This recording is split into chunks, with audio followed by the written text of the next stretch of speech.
Hi there, it's Clay here, and I just wanted to talk a little bit about genre and the reading uh, from Bawashi and Rafe on genre. So we think,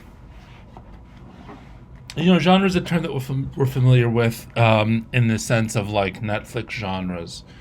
Like these are action movies, these are historical dramas, or these are comedies, etc.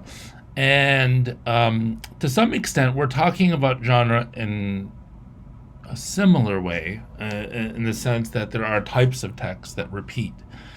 But in the reading for the first part of this week, we were talking about genre as social action, genre in rhetorical and sociological traditions.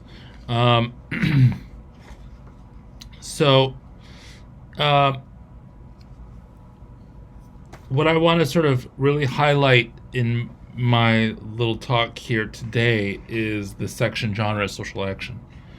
And a number of people picked up on this. And maybe I'll start with a couple passages from page 70. So, first here, Rashi and Rife write, it is our shared interpretation of a situation through available typifications, such as genres, that make it recognizable as recurrent and that gives it meaning and value. Um, Actions are inextricably linked, tied to, and based in interpretations. As such, defining genres as rhetorical actions means recognizing genres as forms of social interpretation that make possible certain actions. They go on to say, um, how we define an act within a situation depends on how we recognize the exigence it offers, and this process of recognition is socially learned and maintained. The idea here of genre as social action is about how we use text so that we can perform social functions. We can interpret um, identity, social situations, uh, and actions, motivations. We can enable ourselves to act as certain people in a social situation, as certain types of actors. We can not recognize other people as acting, and we can facilitate specific types of roles within situations. So, for example, you could think of like even this discussion prompt, which I have on the screen here for our course. And a discussion prompt is a variation of the assignment genre, where there's a part that tells you what you have to do and some requirements like due dates, etc. And that's what we have here. After reading this chapter, write this post that talks about this thing, and then there's requirements by Wednesday, by Friday, include a quote in your post. And so this genre here facilitates the learning interaction in the classroom, where you read, demonstrate understanding of a reading, demonstrate some knowledge and interaction and engagement with the course, and then I'll read what you write and assign some sort of grade value to your work. This is like the fundamental basis for a classroom. And so, in this way, genre enables these kinds of actions. Um, there's a. I'm going to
Okay, let's look at some of the posts that people put up. So here, Emily talks about, draws on the same thing that I'm kind of talking about. She's looking at page 69, though it looks like.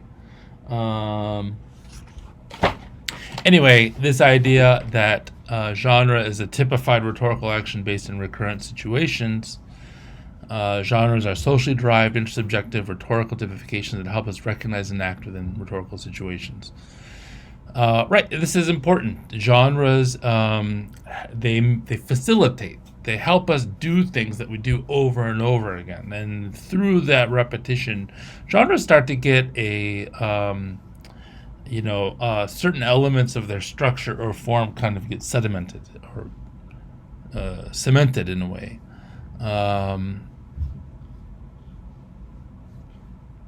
Dominique here,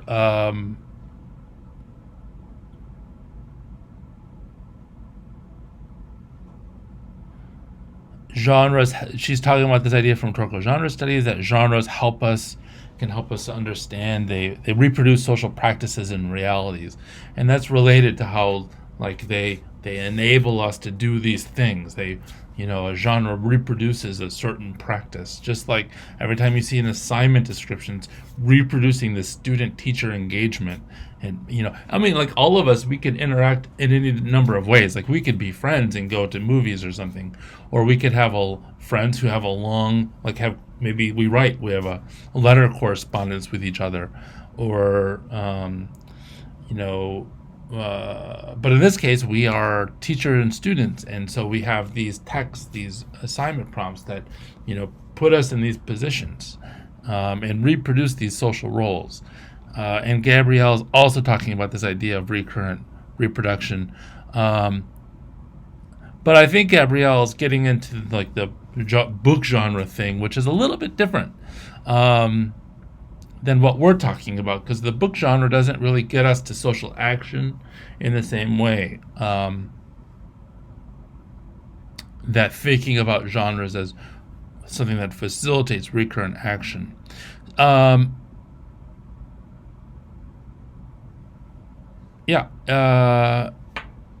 Angela talks here about how we act within contexts of meaning,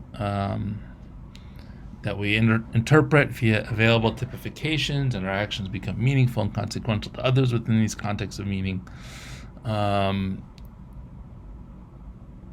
And these typifications, these repetitions, our actions are framed and they are given meaning sometimes by the text and these repetitions that exist. Maybe let's look at let's maybe pause here to look at a menu, which is a good and I think easy to understand genre. Menus function to allow people to go to a restaurant and to work with restaurant staff to get food. The menu sort of presents what the restaurant offers, the different dishes that they make, and then it's organized in a way that facilitates what the customer or the guest, it facilitates their interest in finding something to eat.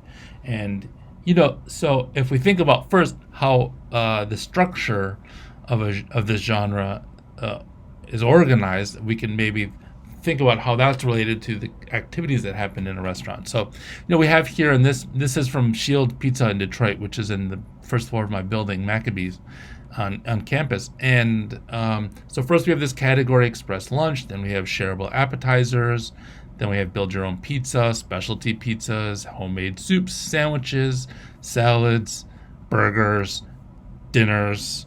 Okay. And I think there's a tab up top here. This is online here for catering. So what's notable here, two things up front: express lunch and shareable appetizers. So a lot of people go to Shields, work in the building, and so they just want a quick lunch. They'll either just get a slice of pizza or a slice of pizza with a with a soup or a salad with it. That's the Pizza Plus or the Shield Slice options here at the top of the menu. But below that, we have appetizers. Now, think about like when you typically go to a restaurant with a bunch of people and you sit at a table, the first thing we get is appetizers. And if you think about like that process of trying to order food, and you go and you're hungry and you don't know what you want, and usually we think of like in broad categories, like, I don't know, I think I might get, it's the new year. I'm going to get a salad. I need to eat healthy. Or, I would love a burger. Or, hey, do you guys want to share a pizza? Like these kinds of conversations is what happens. But also like you just start talking about, other things in your life, and, just relating with the people that you're at dinner with or lunch with or whatever. And so we get appetizers for the table. People share it. We talk. We have these social relationships. So we have appetizers first, and then we have these categories like it help you. Like, I don't know, I want some kind of pizza. What looks good to you? These sort of things we say, and we go and we look. We read these descriptions. Oh, look, gold medal. This spicy, award-winning pizza consists of brick and Romano cheeses, Italian banana peppers, and sweet red bell peppers, all topped with Italian pear tomatoes sautéed in garlic. Yeah, looking for a vegetarian pizza. This sounds great. It's award-winning. Looks great to me. I love banana peppers. Let's do that. Or maybe do you want to try the vegetarian pizza? Whatever. Or hey, let's get the barbecue chicken. Or should we get the meat lovers? Etc. So, if you think about it, like, a menu could be organized in any number of ways. It could be organized like alphabetically by the name of the item, the dishes. It could be organized by price, like cheapest to most expensive item on the menu. There's a wide range of things, but is organized by category because that is sort of the way that helps people find what they want to eat. The function of the structure, the organization, the features of the genre function to make possible this social action of ordering